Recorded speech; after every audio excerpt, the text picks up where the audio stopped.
할렐루야. 처음 인도 땅에 가봤을 때 가깝고도 낯선 나라였습니다. 외국인에게 임대를 기피하여 교회를 세울 장소를 찾기 위해 몇 달 동안 온 동네를 다니며 기도했고, 하나님은 가장 좋은 때에 길을 열어주셨습니다. 처음 개척 예배를 드리던 날 작은 예배당에 함께 예배할 동역자를 보내주심에 감사했습니다. 그리고 6개월 후 청정 가득 예배드리는 성도들을 보며 모든 것이 하나님의 은혜였음을 고백하게 되었습니다. 교회가 부흥하며 주위에 거세진 민원으로 교회는 게르촌으로 이전하였습니다. 1시간 넘게 걸어 예배의 자리로 나오는 성도들, 하나님께서 몽골 땅 가운데 살아 역사하심을 보게 하셨습니다.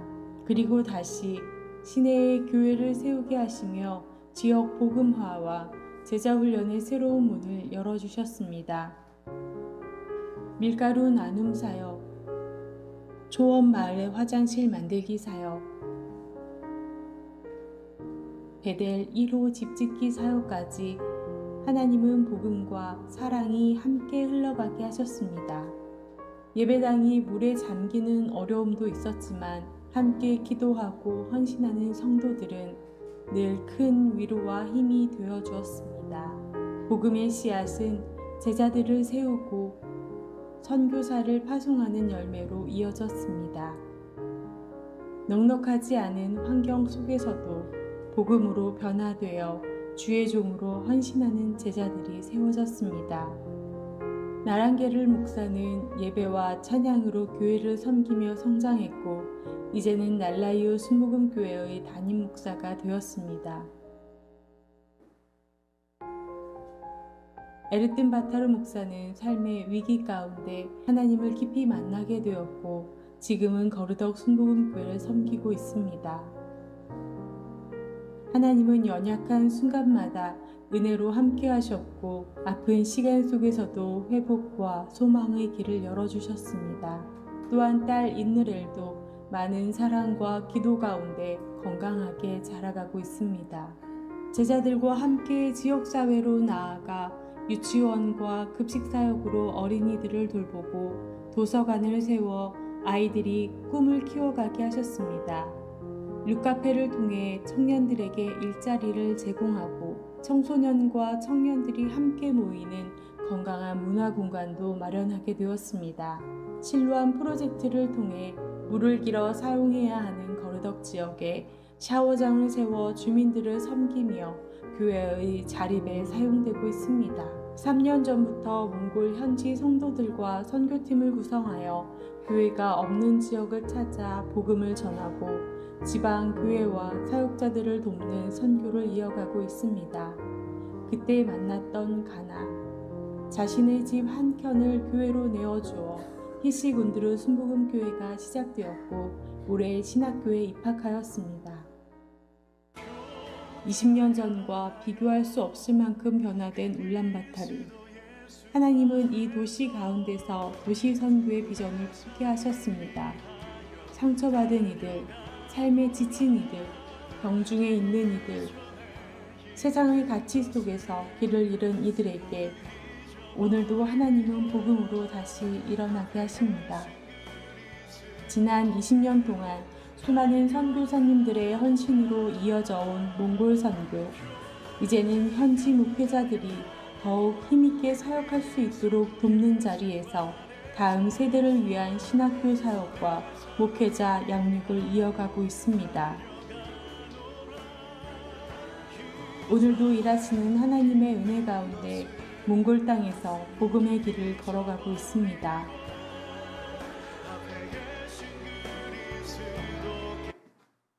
할렐루야.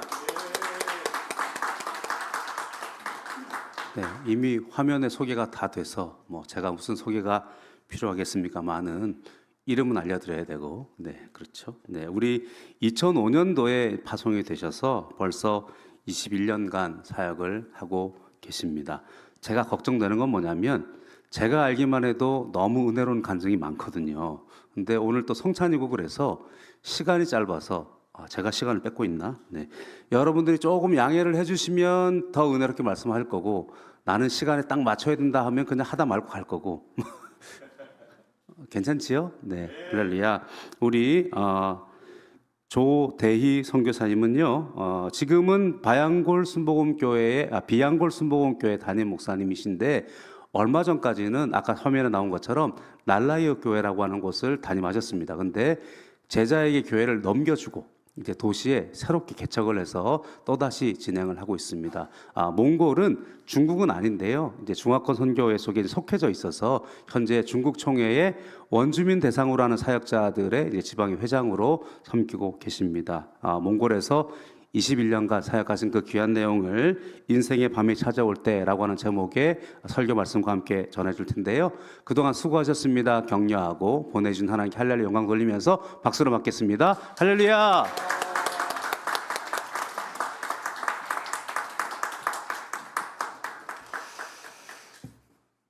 할렐루야. 할렐루야.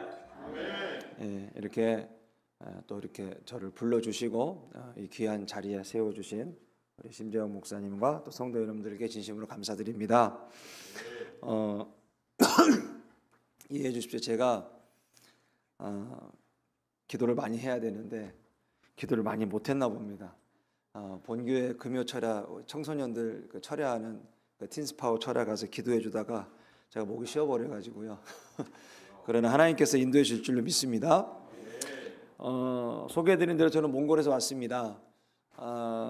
몽골은 최근에 많은 분들이 찾고 있는데요. 그래서 그런지 그 한국 사람들이 새롭게 지은 별명이 있더라고요. 몽골에 대한 뭐라고 불리냐면 몽탄 신도시라고 불리더라고요. 왜냐하면 이제 몽골이라는 나라는 한국의 좋은 것들 또 다 벤치마킹해서 뭐 이마트도 들어와 있고 CU, GS25 그리고 뭐 도시 그 도로 시스템 모든 것들이 전부 다 한국을 따라해서 롤 모델로 이렇게 삼고 오고 있는 나라입니다. 그리고 한국 정부에서도 몽골 국가 시스템 그리고 도로교통 시스템 모든 것들을 한국 걸로 다 이렇게 지원해줘서 몽골이 그래서 한국을 똑같이 따라가는 듯한 모습이 보여요. 제가 봐도. 그래서 가끔 있다 보면은 이제 어떤 것에서 느껴지냐면요. 예전에는 몽골에 있으면 한국 가면 뭐부터 먹어야 되지? 리스트를 적었어요. 그래서 이렇게 먹고 싶은 리스트를 막 적었는데 최근에는 별로 그런 생각이 없는 거예요. 왜냐면 몽골에 다 들어와 있어요. 이제는 모든 게 다 들어와 있어요. 그래서 솔직히 다른 선교사님들한테 좀 죄송한 마음이 있습니다. 그렇지만 또 몽골이 조대희 선교사님 되게 또 편한 데서 사역하시는구나 그런 생각하시면 안 돼요. 죄송합니다.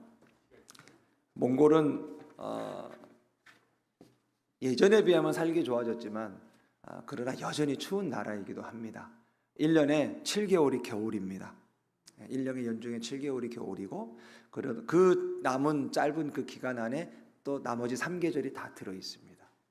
그리고 3계절 안에 봄이라는 계절은 정말 여인의 변덕스러운 그런 마음처럼 그 봄 안에 4계절이 또 다 들어있어요.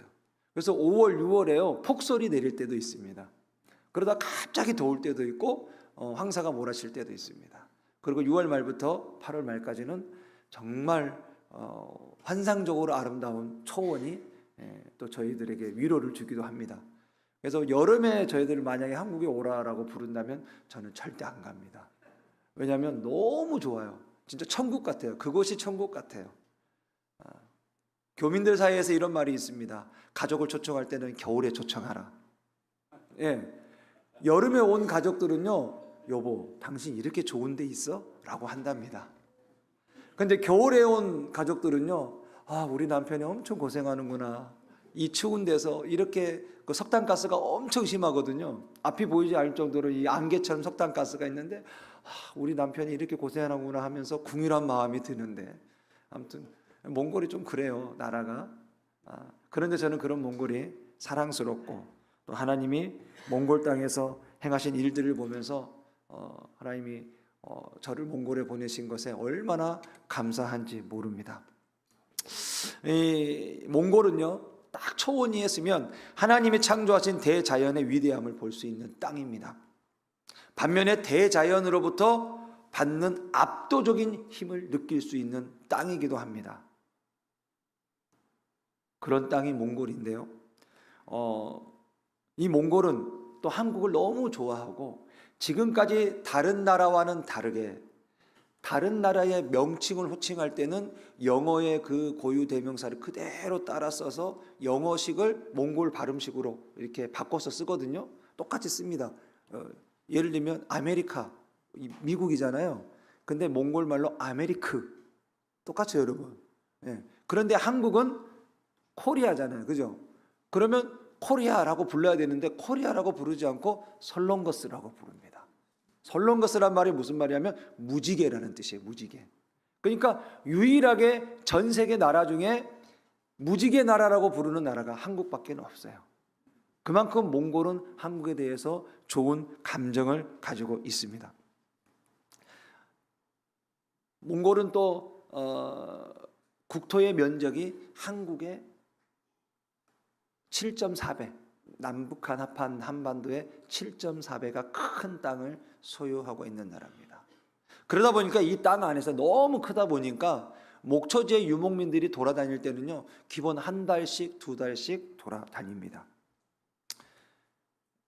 몽골은 겨울이 길다 그랬는데 몽골 사람들은요, 건초를 잘 사서 먹이는 그런 분위기보다는 정말 없을 때 건초를 사서 먹이고요, 눈 덮인 겨울에도 양들을 끌고 이동을 합니다. 그러면 그 양들 그리고 그 소들, 말 이런 동물들은요, 눈을 파가지고 발로 파가지고 거기서 뿌리를 먹든지 그 이제 샛노랗게 변해버린 그런 정말 풀 같지 않은 풀들을 또 먹고 겨울을 보내기도 합니다. 그렇게 나가다가 갑자기 조뜨라는 몽골 말로 조뜨라고 하는데요, 폭설이 몰아치면 그 자리에서 선 상태로 눈에 파묻혀서 수천 마리 수만 마리가 죽기도 합니다. 종종 그런 경험을 해요. 그래서 유목민은 어쩔 수 없이 혼자만 거기서 빠져나와야 되는 경우도 있고 어떤 사람은 목자도 함께 죽는 경우도 있습니다. 우리 인생도 마찬가지로 생각합니다. 우리가 평탄하게 살아가고 있는데 갑자기 질병이 찾아올 때가 있습니다. 어제 제가 여의도에서 2016년에 몽골에 왔던 청년들을 만났어요. 근데 대부분 다 결혼을 했죠. 가정이 있는데 한 청년이 갑자기 작년에 자궁암이 있어서 다 드러내서 안타까운 소식을 들었어요. 그래서 어제 저희가 모여서 막 기도도 해줬는데 마치 우리 인생은요, 우리가 한 치 앞을 예상할 수가 없는 거예요. 경제적 파산을 당할 수도 있고 코로나 때 정말 어려운 일들 많이 겪었지 않습니까? 누군가로부터 상처도 받습니다. 이런 내가 한 치 앞도 예상할 수 없는 그런 어려움, 그런 폭풍우가 닥칠 때 저는 오늘 이렇게 표현하고 싶어요. 인생의 조뜨를 만나게 됩니다. 어두운 밤을 만났다고 할 수 있습니다. 오늘 본문에서 제자들도 그런 것을 경험합니다. 보리떡 5개와 물고기 2마리 오병이의 사건을 경험하고 나서 예수님이 마태복음의 다른 본문에 보면요, 제자들을 이동을 시킵니다. 먼저 가라고 말하는 거예요. 가버나움으로, 요한복음 우리 6장 7절에 보면 17절 18절에 보면 배를 타고 바다를 건너 가버나움으로 가는데 라고 되어 있지만 마태복음에 보면은요, 예수님이 재촉했다고 되어 있어요. 예수님이 재촉해서 가라고 한 거예요. 그리고 제자들은 거기에 순종해서 떠납니다. 오늘 말씀의 첫 번째는요, 순종의 길 위에도 밤은 찾아오더라는 겁니다. 순종해서 갔어요. 순종해서 갔는데 그게 평탄한 길이 아니라 생명의 위협을 느끼고 두렵고 죽을 것 같은 그런 어려움이 찾아오더라는 거예요. 몽골에 우리 아까 그 수술 했던 그 목사님과 가족 사진 여러분 보셨는지 모르겠는데 그 목사님의 아내에 대해서 저희가 좀 이야기를 하려고 합니다. 이 자매는요, 2005년 여의도 캠 대학 선교에서 120명의 청년들이 와가지고 전도를 했는데 거기에 복음을 듣고 예수님을 영접한 사모입니다. 법대를 다니고 있었어요. 몽골에 아주 좋은 대학교를 나와서 법을 전공했는데, 이 자매는요 가정 생활이 어려웠기 때문에 공장에서 일할 수밖에 없었습니다. 근데 공장에서 일하다가 사장으로부터 못된 일을 당합니다. 지금 보면은 그 목사님 가정에 세 딸이 있는데요, 세 딸이 아버지가 다 달라요. 아버지가 다 다릅니다. 첫째 딸은 그렇게 태어난 딸이에요. 첫째 아들은 결혼도 하지 않고 어렵게 힘들게 생활하는데 나쁜 일을 당해서 아들이 태어났어요. 그래서 제가 갔던 그 해에 그 아들이 태어났고, 그리고 온 교회가 그 아이를 정말 지극과 정성으로 같이 돌보면서 길렀습니다. 자, 그리고 진짜 두 번째 결혼을 하게 됩니다. 그리고 거기서 둘째 딸이 태어나요. 둘째 딸이 태어났는데 결혼이 오래 못 갑니다. 남자가 나쁜 남자였어요. 그래서 또 파혼을 하게 됩니다. 아니, 파혼이 아니고 이혼을 하게 됩니다. 그리고 세 번째, 이제는 제가 중매를 섰습니다. 저희 목사님하고요. 저희 제자 목사님이 그 사모를 오랫동안 연모하며 좋아했었는데, 그래서 제가 그랬어요. 우리 저기 사모한테, 남자는 얼굴도 필요 없고 물론 능력도 있어야겠지만 그거 다 필요 없다. 하나님 앞에 헌신된 하나의 모습만 있으면 가정 건사하고 가정에 성실하고 너한테 성실할 거야. 제가 그랬어요. 얼굴 보지 말고 능력 보지 말고 하나님 앞에 성실한 거 하나만 보면 되지 않냐. 그래서 2년을 설득해서 결혼을 시켰습니다. 그리고 이 사모도 제가 이제 목사니까 목사님 말에 순종하면서 했어요. 그리고 거르덕 순복음 교회라는 교회를 제가 그 가정에게 넘겨줬습니다. 그랬더니 그 사모도요, 신학교 졸업했거든요. 공부하면서 신학교 졸업했고 저희 목사님도 신학교 졸업해서 두 부부가 너무 사역을 열심히 잘했어요. 아, 이 길이 이렇게 순종의 길이 가니까 이렇게 평탄하구나. 가정이 행복했습니다.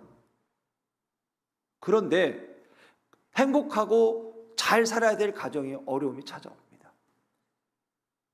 셋째 딸이 태어나는데 이 셋째 딸이 의사의 실수로 사고가 납니다. 뱃속에서 건강했던 아이가 그 해 당시에요, 저희 교회에 같은 해에 태어날 아이들 5가정이 있었어요. 5가정이 모이면 항상 무슨 얘기했냐면, 우리 애 태어나면 서로 친구 시키자, 뭐 어떻게 하자 그런 얘기했는데, 이 아이가 그만 그런 사고를 당하니까 교회가 그 다음부터는요 거의 장례 분위기예요. 이 아이 때문에 또래 아이들이 생일 파티나 뭐 좋은 일, 기쁜 일을 뭐 어떻게 함께 할 수가 없는 거예요. 그리고 그 아이도 아픈데 아버지마저도 간경화 말기였습니다. 간경화 말기고 한국에 와서 진료를 해보니까 간 이식 수술을 안 하면 1년도 못 산답니다, 여러분. 1년 안에 죽는데요. 또 간암 초기까지 있어요. 여러분 생각해 보세요. 순종해서 갔어요. 순종해서 죄종의 길에 갔고 죄종을 만났고 목사에게도 순종했고 신학교도 갔고 정말 사역도 탄탄대로로 잘 하고 있었어요. 그런데 그 가정의 인생에 한 아이도 부족해서 아버지마저도 아파요. 완전히 이 가정은요 그냥 죽으라는 거예요. 인간적으로 보면 하나님 너무 하신 거예요. 그 사모의 그 아가씨 때의 인생도 우리가 경험할 수 없는 정말 끔찍한 일을 당했는데, 어떻게 결혼도 똑바로 가지도 못하고 두 번째 결혼까지 해가지고 자녀를 낳았는데 자녀도 정상적인 아이가 아닙니다.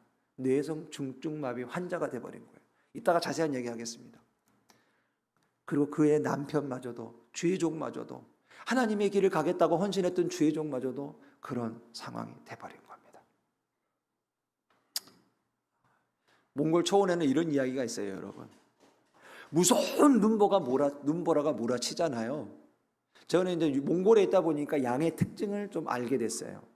여러분, 무서운 눈보라가 몰아치는 그 상황에서 양들에게 가장 필요한 게 뭔지 아십니까? 눈보라를 피할 수 있는 울타리가 아닙니다. 그 순간에 양들에게 가장 필요한 것은 목자의 음성입니다. 여러분, 양은 시력이 좋지 않아요. 눈보라가 치지 않아도 양은 어차피 앞을 내다보지 못해요. 한치 앞에 있는 그 앞만 쳐다보고 가는 거예요. 그래서 몽골에 와서 양을 들려보면은요, 양들이 풀을 뜯어먹는데 엉덩이 뒤에다가 머리를 쳐박고 그 앞에 마치 내가 풀 뜯어먹고 있는데 왜 네가 있어? 그러면서 이렇게 고개를 들으면서 막 엉덩이가 들썩들썩 하면서 양들이 풀을 뜯어먹어요. 머리는 땅에 쳐박고 있고 엉덩이는 다른 양들이 뒤에 밀면서 들썩들썩해요. 너무 흔하게 볼 수 있어요. 왜냐하면 양은 시력이 좋지 않아요. 그래서 목자가 필요한 거예요. 목자가 꼴이 있는 대로 인도해줘야만 살 수 있는 게 양이에요, 여러분. 그게 우리예요. 그리고 그 양은 그 눈보라 속에서도 울타리가 필요한 게 아니라 목자의 음성이 필요하답니다, 여러분. 이사야서 43장 2절에 보면은 이런 말씀이 있습니다. 내가 물 가운데로 지날 때에 내가 너와 함께 할 것이라. 강을 건널 때에 물이 너를 침몰하지 못할 것이며 내가 불 가운데로 지날 때에 타지도 아니할 것이요 불꽃이 너를 사르지도 못할 것이라. 하나님은 물과 강을 없애주겠다고 하지 않으세요. 성경에 우리에게 어려움이 오지 않겠다, 막아주겠다 이런 말씀하지 않으십니다. 다만 그 거친 물 한가운데 있는 우리에게 내가 너와 함께 하겠다 약속하시는 겁니다. 지금 풍랑을 만나서 혹시 사방이 막혀 괴롭고 어려운 성도님들이 있다면 여러분 낙심하지 마시고 힘을 내시기를 주님의 이름으로 축원드립니다. 이 풍랑은 여러분을 침몰시키려는 사탄의 장난이 아닙니다. 폭풍 속에서 세상의 소음을 차단하고 오직 선한 목자 대신 주님의 음성에만 시선을 고정하게 하시려는 하나님의 영적인 훈련이라고 생각합니다. 우리의 시선을 주님께 고정시킨다면 어떤 풍랑과 환난 가운데서도 우리는 이겨낼 줄로 믿습니다. 둘째로 주님은 우리가 두려워하는 풍랑을 발판 삼아 오셨어요. 오늘 본문에 보니까 19절 20절에 보면 제자들이 노를 저어 10여리쯤 가다가 예수께서 바다 위로 걸어 배에 가까이 오심을 보고 두려워하거늘 이르시되 내니 두려워하지 말라. 예수님이 다가오셨어요. 제자들은 마태복음에 보면 동일 본문에 보면은요 유령인지 안 거예요. 예수님이 유령인지 알고 놀라서 기겁하면서 소리를 지릅니다. 그때 주님이 뭐라고 말씀하시냐면 안심하라 내니 두려워 말라. 몽골의 성경에 보면 이렇게 표현되어 있습니다. 비 인드벤 비트기 에. 비가 누구냐면요 나예요. 무슨 말? 나 비 내가 인드 여기에 벤 있다. 내가 여기에 있으니까 두려워하지 말라 그 말입니다. 이 표현은요 구약에서 구약 성서에 출애굽할 때 당시에 하나님이 모세를 부르시고 이스라엘 백성을 구원시키려고 출애굽시키려고 할 때 모세가 제가 그들에게 가서 하나님에 대해서 뭐라고 말해야 됩니까? 누가 이렇게 말씀하셨다고 해야 됩니까? 라고 말할 때 하나님이 말씀하신 거예요. 나는 곧 나다라고 해라 그 말이에요. 그게 똑같은 표현이에요. 원어에 보면은 전능하시고 전진전능하시고 그 어떠한 말로도 하나님을 담을 수 없는 단어가 바로 이 단어예요. Be in the man. I am who I am. 나는 나다. 나는 곧 나다. 그 하나님이 내가 여기 있다라고 말씀하시는 겁니다. 제가 아까의 간증을 이어서 하겠습니다. 내성 중증마비 셋째 딸이 태어났다 그랬잖아요. 이 셋째 딸이 태어날 때 건강했습니다. 뱃속에 있을 때 그날까지만 해도. 왜냐하면 몽골에 하도 의료사고가 많이 나니까 제가 그거를 거의 우리 성도들이 임신한 사람들이 있으면요 실시간으로 체크를 합니다. 그리고 웬만하면 몽골에서 수술 못 받게 합니다. 몽골이 다른 나라에 비하면 의료 선진국이지만 그래도 의료사고가 많은 나라이기 때문에 가능하면 한국으로 보내서 수술시키려고 해요. 그런데 이 아이는 몽골에서 아이를 받다가 몽골에는요 이런 거 있어요. 50 넘고 60 다 돼가는 분들이요 임신해가지고 산부인과에 가 있어요. 그러면 젊은 아가씨들이 임신하잖아요. 서 있어야 돼요. 나름 경로 우대한다고 해가지고 배가 불러 죽겠는데 나이 드신 분들이 임신해서 애 낳으려고 침대에 누워있고 젊은 사람들은 낳기 직전까지 서 있어야 돼요. 줄 서서 있어야 됩니다. 몽골은 기본이 4, 5이에요. 아이를 놓는 게 기본이. 저희 교회 성도들이요, 우리 교회 애들만 많아요. 적어도 한 교회, 우리 교회 성도 자체 아이들만 3, 40명이 넘어요. 꼬마 애들만. 이게 우리 교회 다음 세대 아이들이에요. 근데 우리 이 청년이 그날 들어갔는데 너무 의사가 피곤하니까 태에 목줄이 감겨 있는 걸 알면서도 그냥 자연분반을 해버린 거예요. 제왕절개를 했어야 되는데 태가 목줄을 감겨서 이 아이가 숨을 못 쉬게 됐어요. 출산할 때. 그리고 병원에서 불렀어요. 아이가 위독하다고. 그래서 저도 집에서 자다 말고 와가지고 새벽에 병원에 달려갔어요. 성도들이 막 모여 있더라고요. 근데 의사가 갑자기 나오더니 이제 벌써 위독하다고 전화 받고 가니까 시간이 있지 않습니까? 그 간격이. 그 아이가 이미 죽었어요. 이미 죽었어요, 여러분. 그래서 의사가 죽었다고 하니까 아이 아빠가 우리 아이 있는 대로 나를 들여보내달라고 하는 거예요. 갖고 의사가 들어오라고. 갖고 근데 이 목사가 저보고 목사님 같이 가시죠 그러는 거예요. 그래서 저는 같이 갔습니다. 갔더니 들어가 보니까 그 왜 그 알루미늄 그 차가운 그 침대 같은 거 있잖아요. 거기에 그냥 눕혀 놓은 거예요. 그리고 하얀 천을 덮어 놓은 거예요. 핏덩이 같은 아이를. 근데 이 우리 목사님 뭐라는지 아십니까? 목사님 기도해 주세요 그러는 거예요. 저 깜짝 놀랐어요. 아니 죽었다는데 죽은 아이한테 무슨 기도를 합니까 여러분? 제가 순종해서 기도했어요. 선교사인 내가 우리 현지인 제자 말에 순종하고 기도하긴 했는데 하면서 하나님 제가 뭐라고 기도해야 됩니까 이 아이에게? 저는 믿음이 없었어요. 그냥 순종하고 기도했어요. 하나님 이 아이 분명히 살려달라고 저한테 기도해달라고 하는 것 같은데 저는 능력이 없어요. 하나님께서 알아서 해주십시오. 그리고 그냥 방언으로만 한 5분 한 것 같아요. 의사는 옆에서 지켜보고 있고. 근데 놀라운 일이 벌어졌습니다, 여러분. 그 아이가 살아난 거예요. 할렐루야. 그 아이가 심장이 뛰기 시작하는 거예요.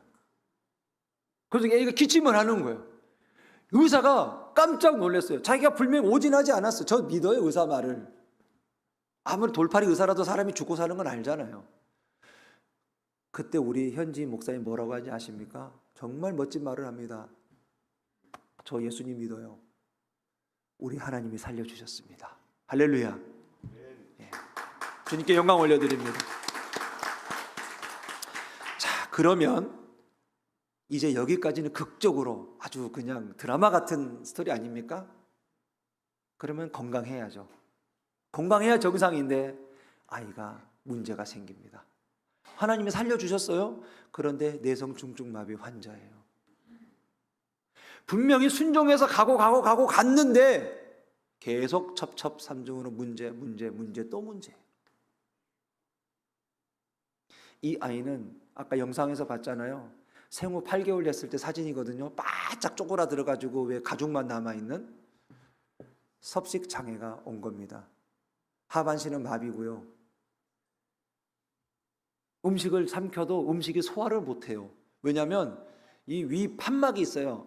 하나님이 얼마나 놀라우신 분이냐면 우리가 숨을 쉬면 폐가 열리고요. 그리고 위를 닫아요. 그리고 우리가 밥을 먹으면 폐를 닫고 위를 열어줘요. 이게 오토매틱 자동이래요. 의사 얘기 들어보니까. 이게 고장이 나서 위를 닫아버리고 있는 상태예요.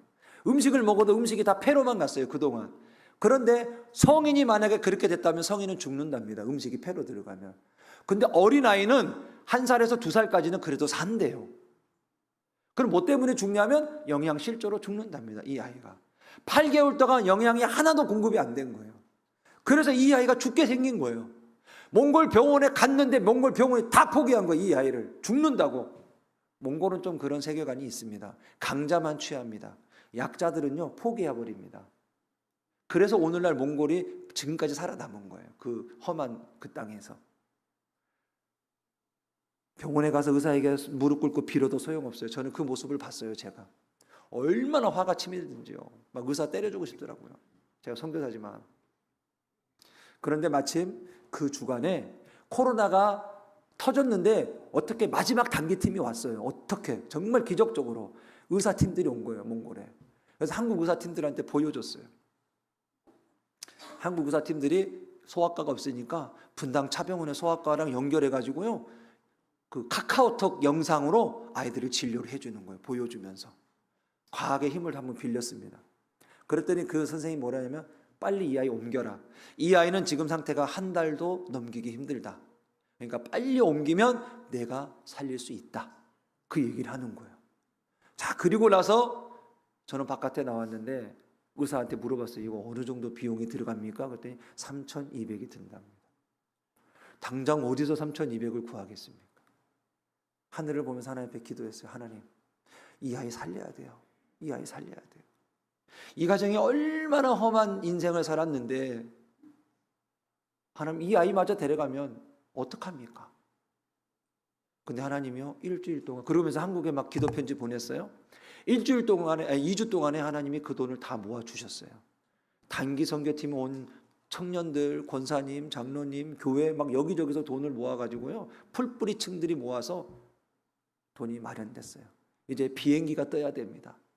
근데 비행기가 없잖아요. 하늘길이 다 막혔는데 코로나 때문에 한국은 난리가 났어요. 근데 우리 하나님이 비행기 띄워주셨어요. 교민을 특별 이송한다고 정부에서 대한항공을 띄웠는데 그 한 대만 뜬답니다. 그리고 안 뜬대요. 그래서 그 비행기로 또 타고 갔습니다. 그 비행기 타고 갔더니 또 문제가 생겼어요. 공항에서 호텔로 이송을 해야 되는데 우리는 분당으로 가야 되는데 모든 외국인은 랜덤으로 국가에서 지정한 데를 가야 되는 거예요. 우리가 호텔을 지정할 수가 없는 거예요. 담당자하고 통화를 했어요. 저기 사람한테 바꿔달라 그래요. 담당자랑 통화했더니 담당자가 안 된대요. 이거는 국가의 원칙이기 때문에 안 된대요. 방역 원칙이라는 거예요. 알았다고. 그리고 기도만 했어요. 그런데 애기 엄마한테 전화 왔어요. 목사님, 왜? 여기 분당으로 왔어요. 그러는 거예요. 호텔이 분당이 배정이 된 거예요. 차병원 바로 옆으로. 할렐루야. 그리고 이제 보건 담당 직원하고 또 통화를 했어요. 이 아이 그러면 병원으로 갈 수 있게 좀 해달라고 그랬더니 안 된대요. 왜냐하면 2주 격리를 해야 돼요. 2주에서 최소 3주 격리를 해야 돼요. 무조건. 그러니까 이거는 또 원칙이잖아요. 그래서 지금은 이제 제가 여기까지는 하나님이 인도하셨어. 그러니까 하나님이 계속 인도하실 확신이 생기는 거예요. 그래서 제가 살짝 협박을 했습니다. 직원에게. 당신 이 아이 시분초를 다투는 아이인데 이 아이가 여기서 만약에 죽으면 당신 책임이다. 이 아이 당신 의심감이 한번 자세히 유심히 보라고. 그리고 만약에 이 아이 잘못되면 나는 뉴스에 고발할 거라고 내가 당신. 그러면서 그냥 그리고 전화 끊어버렸어요. 너무 속상해서. 그랬는데 며칠 후에 아이 엄마한테 전화가 왔습니다. 목사님 한국 정말 좋아요 그러는 거여서 왜 그랬더니 병원을 데려가 준 거야, 이 아이를. 그 음암되는 그 침대에 눕혀서 애기 엄마랑 같이 가서 원래 안 되는데 일주일에 정기적으로 2번씩 앞으로 해준대요. 그래서 첫날 가서 분당 차병원 가서 진료를 받고 온 거예요. 그래서 이 아이 상태가 확인이 된 거예요. 그러니까 이 애기 엄마가 너무 좋아가지고 한국은 어쩜 이렇게 좋지? 그러면서 너무 좋다고 신기해서 저한테 전화가 왔는데 제가 그때 그랬어요. 야, 한국이 좋은 게 아니라 우리가 믿는 하나님이 좋으신 분이야. 할렐루야. 여러분, 하나님이 다 하신 거예요. 이 아이의 처음부터 끝까지 하나님이 다 인도하신 거예요. 그래서 몽골 의사가 포기해버리고 죽어라고 놔둔 아이가 하나님이 길을 열어주셔가지고 정말 사막에 길을 만드시고 그 물이 없는 곳에 물이 샘이 나게 하셔가지고 하나님이 그 아이를 살리신 거예요. 그리고 이 판막이 막혀있다는 걸 그때 안 거예요. 기능이 마비가 된 거를. 그리고 DNA 검사까지 다 했어요. 그랬더니 후천성으로 아이가 그 질병이 생긴 것까지 확인한 거예요. 후천성을 의사의 실수로.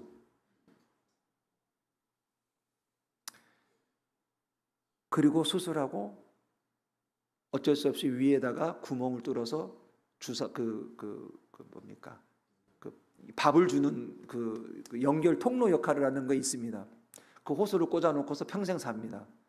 밥 먹을 때 입으로 못 먹고 이렇게 주사로 넣어줘서 밥을 먹어요. 지금도. 그 기계가 만만치 않아요. 근데 하나님의 은혜로 지금까지 우리가 그거를 한국에서 사가지고 계속 할 수 있게 하나님이 도와주셨어요. 그리고 그 아이 지금 건강하게 잘 자라요. 자, 그러면 잘 돼야 될 거 아닙니까 또. 근데 아까 얘기했듯이 아기 아빠가 이제 죽게 생겼어요. 저는요, 그때는 진짜 화가 나더라고요. 그때는 하나님 앞에 도와달라라는 기도보다요, 하나님 앞에 삐져서 제가 기도했어요. 하나님, 어쩌면 그럴 수 있습니까? 이 두 부부가 건강해서 이 아이를 평생 케어해도 부족할 판에 어떻게 목사님마저 데려가려고 하십니까? 하나님, 이 목사님 데려가면 저 여기서 사역 안 합니다. 저는 못해요. 거기가 유목민 마을이거든요. 저는 거기서 못해요. 하나님이 알아서 하세요. 이 목사 데려가면 하나님 이름이 땅에 떨어집니다. 하나님의 명성이 땅에 떨어지고 하나님 영광 가리고 전도도 안 되고 아무것도 안 되니까 하나님이 책임져 주시라고. 그러면서 선교대회 때 와가지고 분당에 있는 교회 가서 새벽 설교할 때요, 제가 막 그냥 하소연하듯이 미친 듯이 기도했어요. 울면서. 근데 제 귓가에 갑자기 이런 음성이 들립니다. 조금 느린 듯해도 기다려주겠니? 조금 더딘 듯해도 믿어줄 수 있니? 저는 이게 찬양인지 몰랐어요. 기도하고 있는데 조금 느린 듯해도 기다려주겠니? 조금 더딘 듯해도 믿어줄 수 있니? 네가 가는 그 길 절대 헛되지 않으니 나와 함께 가자. 앞이 보이지 않아도 나가주겠니? 이해되지 않아도 살아내주겠니? 너의 눈물의 기도 잊지 않고 있으니 나의 열심으로 이루리라. 아멘. 하나님이 대야 이해되지 않지? 대야 너무 더디지? 조금만 기다려 줄래?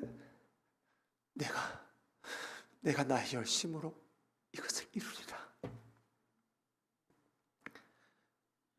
저는요, 그 음성에 세상에 줄 수 없는 평안을 얻었습니다. 손에 잡히는 거 하나도 없었어요. 여러분, 연세 세브란스에서 수술비가 4억이 들어간대요. 당 회장님이 추천해 주셔서 1억을 할인받았어요. 3억이 필요한 거예요. 그 돈마저 없어가지고 세상에 제가 택시 타고 명지병원에 갔더니요, 기사가 왜 그 병원에 가냐요, 저한테. 그래서 제가 우리 현지인 사역자 이야기하면서 간 이식 수술하러 간다 그랬더니, 아니 명지병원에서도 그런 수술을 해요 그러더라고요, 저한테.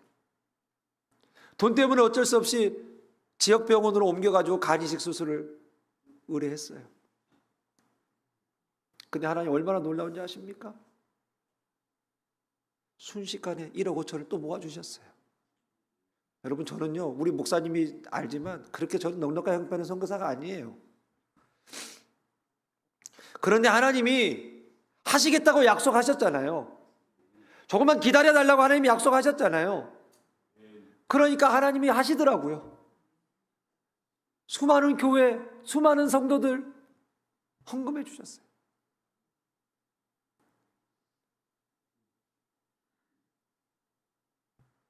더 놀라운 건, 저는 실력 없는 의사 만날까 봐 종종하고 있었는데 하나님이 2달 전에 명지병원에요, 우리나라 최고의 간이식 수술 의사 삼성병원에서 스카우트하고 하나님 데리고 오셨어요. 그거를 선교국에서 조사했고 저한테 얘기해 주시더라고요. 아, 선교사님 기도 많이 하셨네요. 그래서 아니 그게 무슨 말입니까? 제가 어떻게 무슨 일이 있었길래 저한테 그런 얘기 하는 거예요? 그랬더니 저희가 사실은 비싼 돈 주고 수술하는데 잘못될까 봐 조사를 했다라는 거예요. 어느 병원에서 하는지. 그리고 그 병원의 의사 담당 주치의를 찾았는데 안심해도 될 것 같습니다. 우리나라 간 이식 최고의 의사가 그쪽으로 갔습니다. 그리고 그 의사가 수술한대요. 그리고 16시간을 수술했어요. 그리고 처음에 아빠가 다른 그 첫 아들, 의붓아들이 아빠를 위해서 자기의 간을 내줬어요. 이 아들은 독일로 유학 가기 위해서 3년을 공부했고 독일의 학교를 합격했고 학교 통지서를 받고 대사관에 유학을 가려고 준비했던 아들이에요. 그런데 3년 동안 비자가 안 나오는 거예요. 그런데 아버지 간 이식 수술하겠다고 자기가 헌신해서 하니까 한국 가는 비자는 일주일 만에 나와버리더래요. 나중에 이 아들에게 제가 물었어요. 야, 근데 너 무슨 배짱으로 아빠 간 이식 수술한다 그랬니? 그랬더니 이 아이 하는 말, 목사님, 저 사실은 한다고는 했지만 내 친아빠가 아니니까 이식 수술이 안 될 줄 알았대요. 그런데 하나님이 또 하려고 하시니까 안 맞는데 또 수술을 시키시더라고요. 보통 50% 떼어내는 간을 이 아이한테 70%를 떼어갔어요. 그리고 이 아이는 중간에 죽을 뻔했어요, 한번.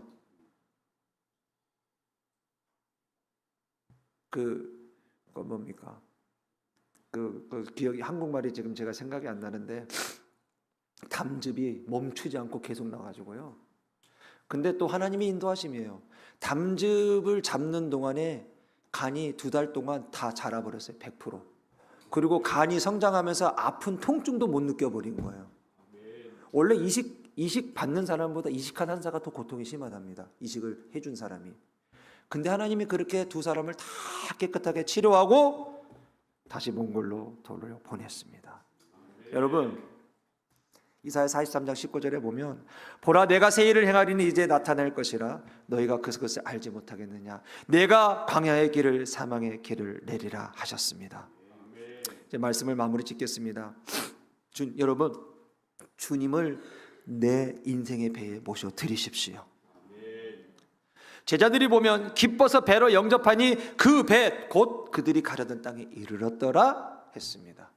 기쁨으로 주님을 영접하자마자 배가요, 자기 힘으로 노력으로 해도 아무리 해도 전문가예요. 고기 잡는 전문가들이에요. 내 힘으로 아무리 노려줘도 배가 움직이지 않더니 그냥 주님만 기쁨으로 모셔드렸을 뿐인데 그 배가 성경에 보니까 그들이 가려던 땅에 이르렀더라. 할렐루야. 아멘. 여러분, 오늘 이 시간 이후부터 여러분의 인생의 길을 주님께 맡겨드리기를 축원합니다. 그러면 하나님이 내가 가려던 곳으로 안전하게 인도하실 줄로 믿습니다. 기도하겠습니다. 사랑과 은혜가 풍성하신 아버지 하나님, 오늘 저희를 하나님의 성전에 모아주시고 이 부족한 동을 통해 말씀을 듣게 하시니 감사합니다. 우리는 인생을 살아가면서 뜻하지 않는 어려움을 맞이하고 거센 바람과 풍랑이 이는 바다 한가운데 서 있는 것과 같은 인생의 밤을 경험할 때가 너무 많습니다. 그러나 하나님, 주님이 나와 함께 하시면 그것도 아무런 문제가 되지 않음을 믿습니다. 삶의 여러 가지 어려운 문제들이 우리를 향해 다가올 수 있습니다.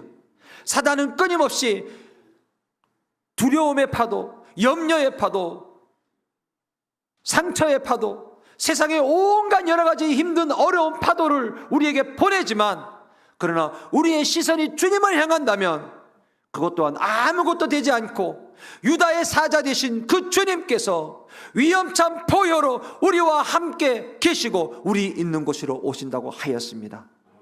이 시간 그 주님을 모셔드립니다. 그 주님과 함께 합니다. 주님께서 우리 인생을 오늘 제자들과 함께 하셨던 것처럼 동일하게 함께 하여 주시고 우리가 원하고 가려고 했던 또 하나님의 뜻이 있는 그것으로 우리를 안전하게 인도하여 주시옵소서. 모든 것 감사드립니다. 예수님 이름으로 기도드렸습니다. 아멘.